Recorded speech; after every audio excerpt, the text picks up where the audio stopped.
You're listening to What She Said with me, Candace Sampson, and this is your weekly reminder to take up big space in life, laugh loudly, absorb new knowledge, and continue to grow and expand.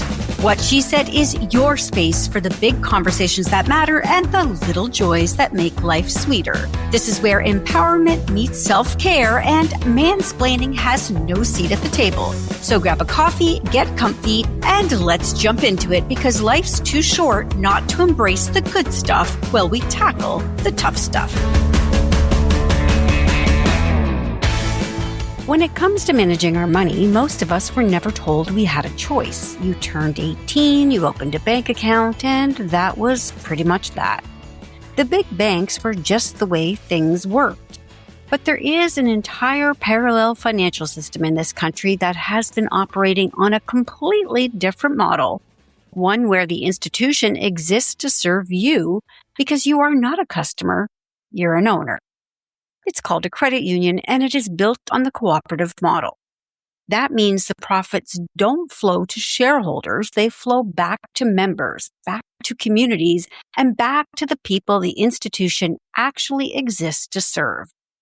Today, I'm speaking with Lisa Colangelo, the CEO of YNCU, your Neighbourhood Credit Union, who started as a bank teller, spent decades working her way up through the banking system, and then made a deliberate choice to lead something different. She's here today to tell you what that difference actually looks like in practice and why more Canadians are deciding it's time to make a change. Let's hear what she said. Hi, Lisa. Thank you so much for joining me today. Thanks so much, Candace. Excited about the opportunity to chat with you. Well, I'm a big fan of credit unions, and I think any way we can, get the word out about how they're beneficial to people is a positive, especially for women. So I'm excited about this conversation. But I want to actually start a little bit with you because you started as a teller in banking, and just little background on me, I was a teller at banking as well. And I worked in, pensions, and then I worked in private investment. So I have some background in banking as well. But I want to hear about your transition from banking to credit union. Excellent. Well, I'm excited to be speaking to a fellow ex-banker. So honestly, I got my first job, Canada Trust. I'm going to date myself for some folks out there. Yeah, you Canada Trust too? Yes, I was. Yeah. Yes. Oh my goodness. Well, and I loved Canada Trust. I really did. I loved it, honestly. Yeah. Ed Clark was our leader, phenomenal leader, as you know, right? And it was a part-time job. I was going to York University. And I thought they had 8 to late hours and 9 to 3 on Saturdays. So it provided me the opportunity to work part-time. And I thought this is a great part-time job. But when I graduate, I'm going to go off and be a teacher. And just as I was approaching my graduation, one of my leaders said to me, "Hey, listen, there's this leadership training program. Do you want to take a year and do this?" And I said, "Yep, I'll take 1 year." And 1 year ended up, turning into a couple decades because honestly, Candace, once I got into leadership, I knew I was hooked. And, that's been one consistent theme that you'll hear from me today is no matter where I went across the bank and now the credit union is it always came down to leading people. Well, you worked your way up to an executive level inside the bank. What did that experience teach you about how the system actually works and who it works for? It taught me a couple things. I mean, I was so very fortunate because I had so many opportunities to work in different departments across the bank and now the credit unions. And what I would say is the one consistent theme is no matter where you go in the banking industry or the credit union industry is it always comes down to people. So whether that's the teams that you work with or the communities you work with or the members that you work with or the partners you work with, it's always about, managing and leading relationships with people. I would say that is the biggest thing I learned throughout my career in financial services. I would say the second thing is if you lead with a people first mentality, and my team would tell you that I talk about that often, is that when we lead with people first, it leads to great experiences for our members. We call them members in the credit union space versus customers, and I'll talk a little bit more about that. And that just naturally leads to great financial outcomes for organizations. And then the last thing I would say is leveraging your relationships. Relationships really matter. So whether that's working with the communities or, working with your members or your partners across multiple organizations is, maintaining those relationships is exceptionally important. So to summarize, honestly, Candace, I think even in those 3 lessons that I learned, it all comes down to people. But in the banking world, you had it made by any conventional measure. I mean, you were at the top of your game. So why did you leave banking to go to a credit union, which is a very different environment? Yeah, it is. And honestly, what it was for me was when I moved to Edmonton. So I was with the bank. They moved me out to Edmonton, Alberta. And it was my first exposure really to credit unions. So Service Credit Union, quite active in Alberta, got a lot of exposure to the great work they do, specifically in the community. And what I learned about myself was that credit unions and the values of the credit unions really align with who I am. And so for me, it was just a natural transition to start looking at credit unions as a potential career opportunity for myself.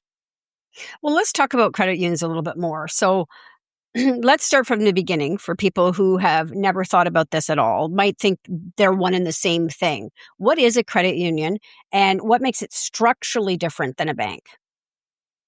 Credit unions offer everything a bank offers in terms of products and services. We offer all the same products and services that you have access to at a bank. The biggest difference between a bank and a credit union is that as a credit union, we are member owned. So people go, what does that mean, Lisa? What does it mean to be member owned? Literally, our members own us. So our commitment and our, is back to our membership. It's back to our members. It's back to our owners.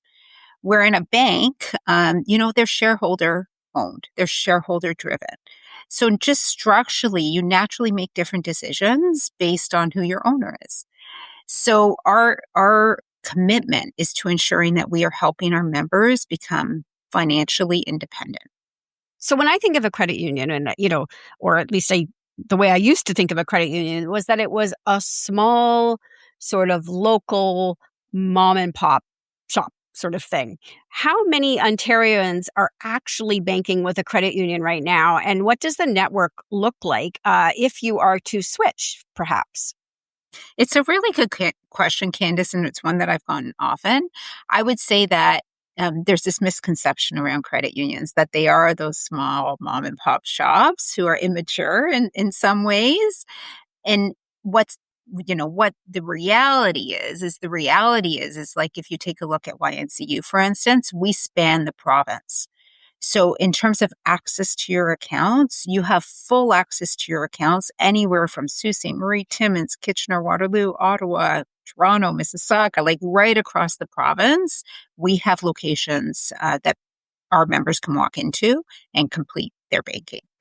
In addition to that, ATMs across this country, credit union ATMs are available for free to any credit union member. So if you're out in BC and you need to access some money from your account, you can walk into any credit union and you can get access to your YNCU account. And there's not a lot of awareness around that. It's the access that is available to our members that is quite broad. Despite the fact that there is still that belief, it used to be that some credit unions were bonded, they would say, which meant that they were exclusive to their members. Most credit unions have opened up their membership so that anybody can access them and you can access them anywhere across the country. I think that's the belief that I held on to a long time ago was that it was only union members or people of a certain community who could be part of it. Yes. And so breaking those myths, I imagine, is a big task for you right now because I think even still me talking to people I know sort of out in the real world, they don't understand what the difference is. And I think the biggest one is that it's based on the cooperative model, correct? It is. It is. So as a cooperative, our purpose is to do good for the communities we serve. Like Yeah, and that see, is that our just purpose. feels good, right? Like it does. Good. I wanted people to actually understand that there are options because I think we feel trapped in the situations we're in with what's available to us. And there are alternatives, right? Yeah, you are absolutely right. And Candace, I'm a big advocate for credit unions. And, my team will tell you, and the communities I serve will tell you, is I do a lot of this because I want to let Canadians know that there is an alternative. Not dissimilar to the telecommunications industry, where people often just go, well, we only have 2 to 3 options out there. Yep. I often hear people say we only have 5 or 6 financial institution, options. And I'm a big advocate and I'm trying to be a voice around there is an alternative option. And you can get everything that you get from a bank through credit unions. Yeah, because people are genuinely fed up with the big banks right now. Personally, I know I am. And having worked inside of one, what do you think? Are they right to be fed up? I honestly think that when you take a look at, decision making, is your business model drives decision making. And, when we take a look at our business model is built on a member owned type business model. So, as owners of a credit union, as a member of a credit union, you're automatically an owner, and it just drives different decisions naturally because of that business model that we have. It's a business model I think everybody should have. Grocery stores, like telecommunications. I mean, serve your members, not your shareholders. This is huge for Yeah. me. So, what is the biggest misconception then that you hear from people who have never, ever even considered a credit union? I think they often think I'm not going to have the access that I have at a bank.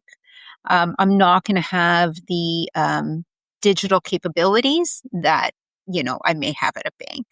And I'm here to say to individuals, you can definitely get access easily with a credit union and the digital infrastructure, the access to do things digitally is as mature at a credit union as it is at a bank. So I can speak to YNCU specifically. You can open an account in 3 minutes at YNCU right now. Switching over is easy.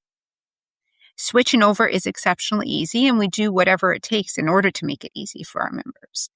So I know some people think, oh no, I have bills and I have a mortgage Right, coming out of my right. account, and it's going to take me time to do all of that.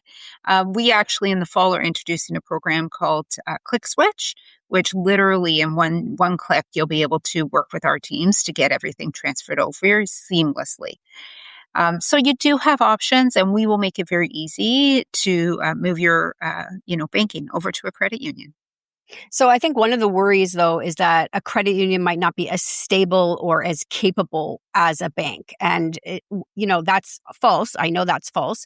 But why is it? Yeah, I mean, Canadians will know that through the banks you get $100,000 in coverage through CDIC, right, based on the Right. registration of the product that you hold with them. Yep. A provincially regulated credit union like YNCU, you get 250,000, so you get more than you get with CDIC for unregistered products and unlimited for registered.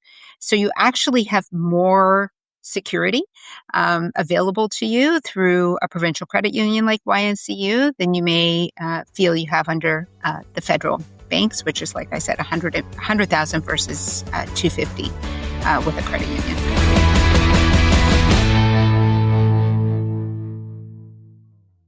This episode is brought to you by Facebook. So you were scrolling on Marketplace, and there it was, the bike you'd been searching for. You sent a message, and it turned out the seller was super chatty, kind of funny, and an avid cyclist. The next thing you know, you're in a cycling crew. Well, a community cycling group. The thing about Facebook, you might find more than what you're looking for. From a browse to a bike ride, this summer find more on Facebook.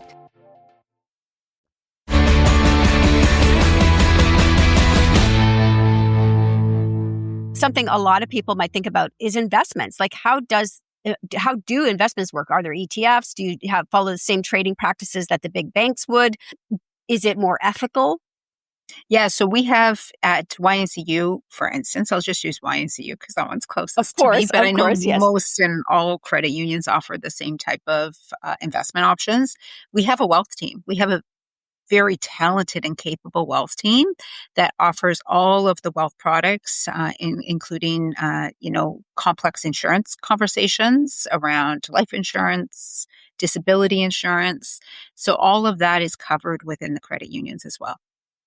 Tell me about the work life at YNCU. What does that look like for your staff, your employees? I imagine they're members as well of your credit union for the most part. But what does it look like to be an employee within your organization? Thank you for asking that question, because we're always on the lookout for great talent at YNCU. And what has been great for many of our people is that we've been able to attract talent who are not necessarily close to one of our head offices. So what we've decided is that we have not mandated a back to office for our head office team. So there is a high level of flexibility in terms of, where you work and when you work. I would say the other thing is that, like I mentioned, we have such a broad geography of branches across the province. So we've had situations where, we recently merged with another credit union, and we had one of our team members who was driving an hour and a half to 2 hours to get to work every day. And we were able to relocate her to a branch closer to her house. So now she's 20 minutes to her house. So I was just there on Thursday, and it's been life-changing for her in terms of getting back some personal time. So I would say lots of flexibility, Candace. And because of our geography and the size of our organization, we have multiple opportunities for our team members here at YNCU. And do you offer anything that you think the big banks don't offer to, perhaps to your, especially because this is a women's show, to women? I think a few things is, when we think about work-life balance, we have not mandated back to work or back to office. I would say not back to work, but back to office. And that's offered lots of our, female team members, all of our team members, in fact, a higher level of flexibility for managing things like young families or households. So I know in speaking to many of our team members, they really appreciate the level of flexibility that's provided. The other thing is, we have all of the extensive benefits that would be offered, through the banks. And we're constantly looking at those benefits to ensure that they are competitive. We also are a living wage employer. So we also make sure that, we're paying our team members fairly as well. So those are some of the things I would highlight as benefits of working for YNCU, for instance. So you're expanding rapidly, it sounds like, right now, because YNCU was relatively new to me, learning about your brand. So you've merged with another credit union. Do you have plans to expand further? We do. I mean, we, as a purpose-driven organization, we believe that there's a huge opportunity to continue to make our services available to individuals who live in Ontario. So our plan is to continue to look for opportunities where we don't have coverage and provide that coverage to individuals throughout the province. So if someone is listening right now and they're thinking about moving over their accounts, I think about myself, for instance, and I've wanted to move for a long time, but every time I think about it, it honestly gives me a headache because I think about my mortgage, my investments, my locked-in RSP, my credit cards. I mean, line of credit. Holy cow. I mean, it just gets daunting when you start to think about it. And then all your bill payments, of course, as you mentioned. So let's talk about that a little bit, about sort of the steps. So what should be the first thing a person would do if they want to start switching over things? Mm-hmm. I would say if you go online and take a look at YNCU, you'll see how to access our team members. You can give one of our team members a call and start the conversation around what it could look like to move your banking to YNCU in a very simple and easy way. I would say secondly is take a look at our digital account opening process. It's 3 minutes of an investment of your time to be able to go through that experience. And, in speaking to our team members, I can assure you that they will articulate to you how easy they can make it for you to switch your banking over to YNCU. So it starts with a conversation. To be honest, Candace, is pick up the phone, give us a call, visit one of our branches if that's convenient for you, or go onto our digital options to find out how this can be a really simple process for you to start doing banking with YNCU. So let's just pretend that your best friend calls you tomorrow and says they want to switch everything over. This is the closest person to you. What would you say to them about why this is going to be so good for them? What's the number one reason you think? Is it that it's member owned? What is that number one reason? I would go back to our business model. As a member-owned organization, our purpose is to ensure that we are helping to improve the financial situation or financial outcomes for our members. And to me, that is the compelling reason on why individuals should be thinking about credit unions.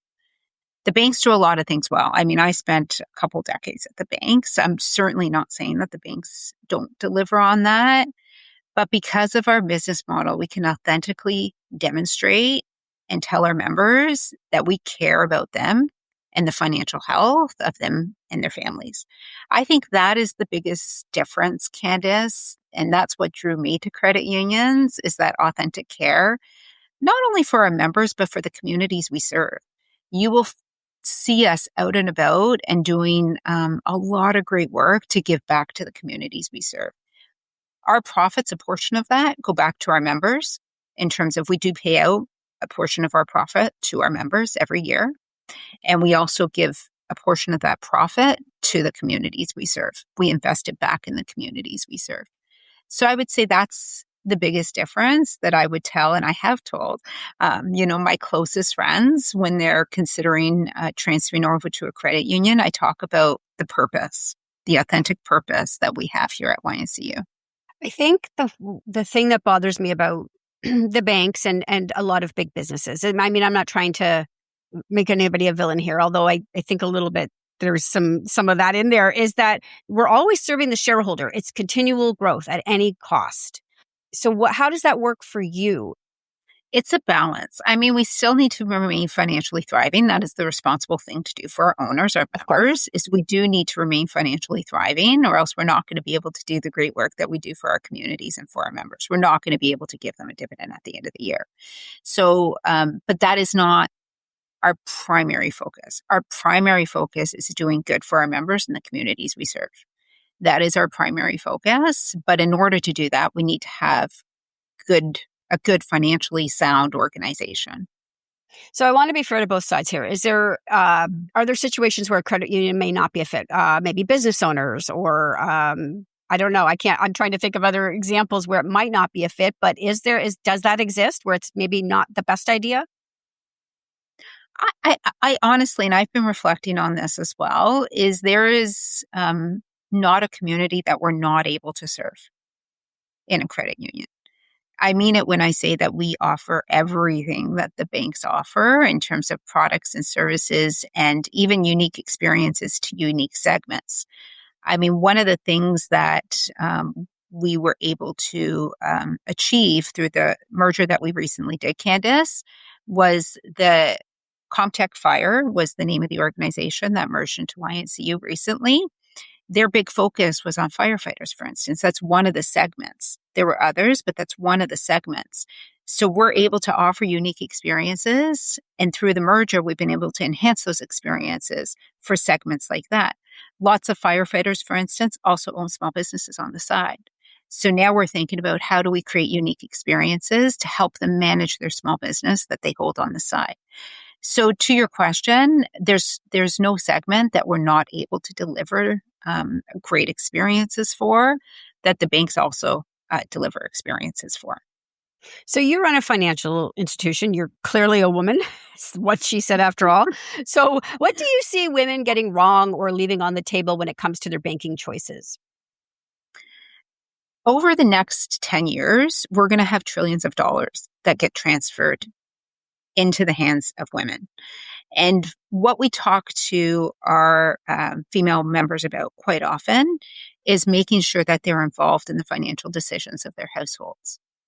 sometimes we still see it, believe it or not, where they do leave many of the financial decisions to their partner or their spouse. And we're advocates and we're trying to educate our female investors around how do you make sure that you are well engaged. So when that transfer of wealth happens, you understand, you have a good, clear picture on where you're at and what you need to do in order to maintain your finances. What do you wish you knew when you first started in banking or in leadership, that, you think, oh God, if I've only known that would have made such a difference. I have a bit of a list, but I'll give you 2 or 3. Honestly, Candace, I sweat the small stuff coming up through the system over the years and my biggest advice to those I mentor and spend time with now is don't sweat the small stuff. It will work out exactly the way it's meant to work out. I think that I'm a planner by nature. And when I think back on my career, I think about those moments where my plan wasn't working out exactly the way that I envisioned it in my head. And I will be honest, and I know it's a bit of a cliche, but it always pointed me in a better direction. So I look back at those experiences and I reflect on the fact that if all those things didn't happen the way they did happen, and they happened the way that I had planned it in my head, I probably wouldn't be where I am today. So it was all those twists and turns along the road that, ultimately got me to this wonderful opportunity that I have today, working with this wonderful team and this wonderful community. So I always say to people who I mentor today, female leaders, don't sweat the small stuff, and things will work out exactly the way they're meant to work out. Amazing. All right. What is the one thing you want someone listening to this episode to walk away and actually do today?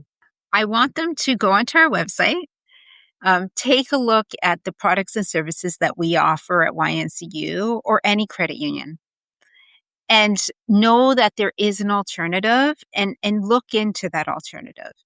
That's what I'd like people to take away from today's call, Candace, is that whether you decide to go with a credit union or not, is just take a few minutes to take a look at a credit union and understand what options are available through a credit union. Yeah, I just want to add too, I was thinking about this myself and I think, how often do I actually physically go into a bank? Maybe once a year. That's a stretch. Yeah, that's about right. So I would say in 2026, I think, people are pretty comfortable with the whole online banking experience and that we can maybe let go of that idea that we need to be tethered to a physical branch near us somehow, right? Yeah, very true. Yeah. Very true. So I want to thank you because you were very gracious in sort of explaining all credit unions, not just YNCU. And I think that's really important for people to understand, is that credit unions do follow the same sort of rules and regulations, and they all serve their members, and they're all based on that cooperative model. But YNCU is sort of growing across Ontario. And but if you're not in Ontario, certainly look at credit unions in your province. 100% I'm an advocate for credit unions. Of course, I work for YNCU and I certainly represent YNCU. But, there are credit unions right across the country, Candace, and they all do a tremendous amount of work for their communities and their members. So to your point, if you're outside of Ontario or if you're, within Ontario and you're looking for options, my big ask is consider a credit union in those options. All right. Wonderful. Lisa, thank you so much for joining me today. This was really great information. Thank you so much. I appreciate your time, and to your audience, a great big thank you for listening to us today. Appreciate it. If you enjoyed today's episode, please take a moment to share it with someone who'd love it too. And don't forget to hit subscribe to What She Said with me, Candace Sampson, on your favorite podcast app. It's the easiest way to stay connected. Want more? Sign up for my newsletter at whatshesaidtalk.com to get all the latest updates, and let's keep the conversation going on social. You can find What She Said on Facebook and Instagram, and you'll find me on Threads, TikTok, and Blue Sky at Candace Said. Thanks for listening, and I'll see you next week. Hi, I'm Marianne Weisenthal, host of the LifeSpeak podcast, a show where we dive into real conversations about mental health, resilience, and navigating life's everyday challenges. Each episode, I sit down with leading experts in health, work, and wellness to unpack big topics like burnout, parenting, leadership, anxiety, and personal growth. My guests share their own stories of struggle and resilience, and together we keep it honest, relatable, and practical. Whether you're looking for fresh perspectives or just a moment to feel seen and supported, you'll find it on the LifeSpeak podcast. Hey there, this is Todd Arkell, host of The Mental Approach. Thank you for taking the time to listen to The Mental Approach. I created this series for parents and their athletes because everyone is training their physical skills, but so few of you are training your mind. And I've assembled a cross-section of athletes and coaches as guests to provide you with inspirational stories, practical advice, and some encouragement to gain the edge you need both on and off the field of play. This show is available on Apple Podcasts, Spotify, Amazon Music, and of course at thementalapproach.com. Another Sound Off Media Company podcast.